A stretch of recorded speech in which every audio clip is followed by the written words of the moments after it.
Ջրի աղտոտումը տեղի է ունենում, երբ վնասակար քիմիական նյութերը կամ միկրոօրգանիզմները աղտոտում են առվակները, գետերը, լճերը կամ օվկիանոսները, ջրատար շերտը կամ այլ ջրային մարմին, վատթարացնելով ջրի որակը և դարձնելով այն թունավոր մարդկանց կամ շրջակա միջավայրի համար։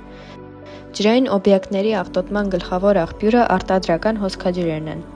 Արդյունաբերական հոսքաջրերը շատ հաճախ աղտոտված են լինում նավթով, ծանր մետաղներով և տաք հոսքաջրերով,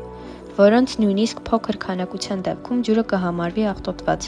Ջրի աղտոտումը շատ վտանգավոր է մեր գոյատևման համար։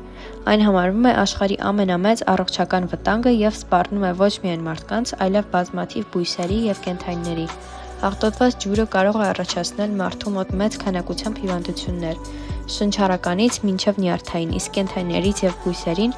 տանել ոչնչացման։ Սակայն այդ խնդիրը լուծելի է, երբ մեզնից յուրաքանչյուրը փորձի հնարավորինս քիչ աղտոտի միջավայրը և խնայի բնությունը։